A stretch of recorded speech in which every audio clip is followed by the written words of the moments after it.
Hello friends, good morning to all of you. स्वागत करती हूँ आपका आपके अपने यूट्यूब चैनल रामनील क्लासेस में। RSCIT NS क्विज़ अभ्यास कक्षा 10वीं का देखेंगे, यानी कि जो आपका व्हाट्सएप बेस्ड असेसमेंट आता था शनिवारी क्विज़, साप्ताहिक क्विज़, उसका नाम थोड़ा परिवर्तन किया है, RSCIT NS क्विज़ अभ्यास किया है कक्षा 10वीं। हिंदी का देखेंगे आज सप्ताह 13 और आज की डेट है 2 अक्टूबर 2021। तो इसको सॉल्व करेंगे। यहाँ पर थोड़ा परिवर्तन है, यहाँ पर 8 की जगह 10 प्रश्न पूछे गए हैं, तो 10 प्रश्नों के उत्तर बताऊंगी इस वीडियो में। तो वीडियो को पूरा देखिएगा, लाइक कीजिएगा, दोस्तों का शेयर कीजिएगा। चैनल पे अगर आप नए हैं तो चैनल को सब्सक्राइब करके बेल आइकन को जरूर प्रेस करें। देखिए यहाँ पर कक्षा 10वीं में 3 विषयों का यहाँ पर आपको क्विज अभ्यास करना है।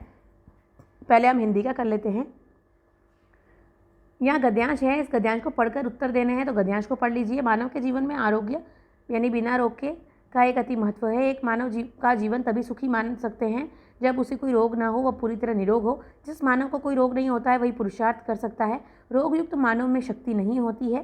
रोग मानव को शारीरिक और मानसिक रूप से शक्तिहीन कर देते हैं। अतः प्रत्येक मानव का मूल धर्म होता है कि वह अपने शरीर को निरोगी बनाए रखे।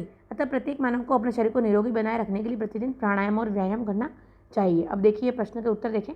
दिए कि गद्यांश का शीर्षक को चुनिए, तो इसका शीर्षक हो जाएगा ऑप्शन नंबर 1, आरोग्य का महत्व।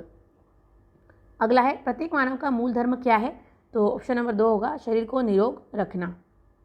अगला है मानव शरीर को निरोगी कैसे रख सकते हैं, तो इसका उत्तर हो जाएगा प्रतिदिन व्यायाम और प्राणायाम करके, ऑप्शन नंबर 2।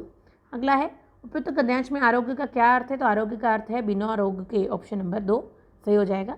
अगला है निम्नलिखित गद्यांश को पढ़कर नीचे दिए प्रश्नों का उत्तर दीजिए। अब एक और गद्यांश आ गया है।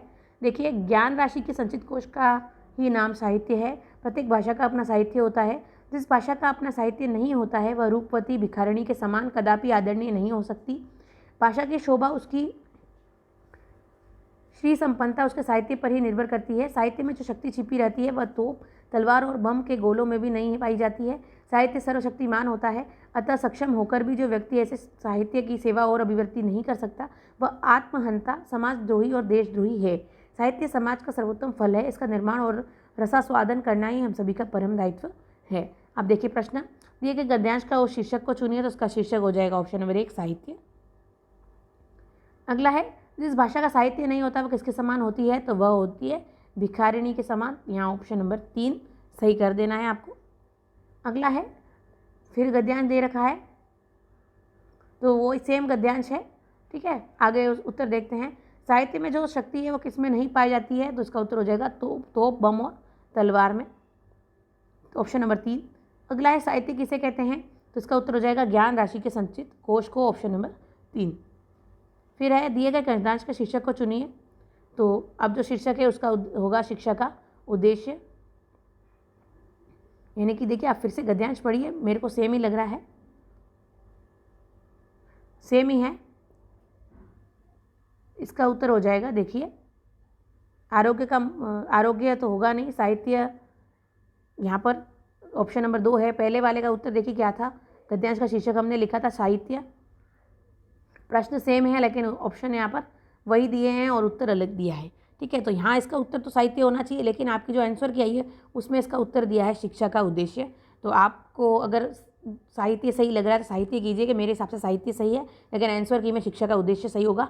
तो उसके बाद आप अगर करेंगे, देखिए आपका एक प्रश्न गलत हो सकता है क्योंकि यहाँ आंसर की यही आ रखी है। तो देखिए क्वेश्चन नंबर, अगला प्रश्न देखते हैं। उसके पहले ये गद्यांश को आपको पढ़ना है, तो गद्यांश को आप पढ़ लीजिएगा, मैं आपको उत्तर बता देती हूँ, ठीक है। इसका अगला प्रश्न का आज की शिक्षा प्रणाली कैसी है, तो ये है एकांकी, ऑप्शन नंबर 2। देखिए ये आ गया है। अब ये जो शिक्षा से आया है ये ऊपर आना चाहिए, तो इसका उत्तर आपको साहित्य ही करना है, ठीक है। यहाँ थोड़ी मिसप्रिंट हो गई है आपकी आंसर की में।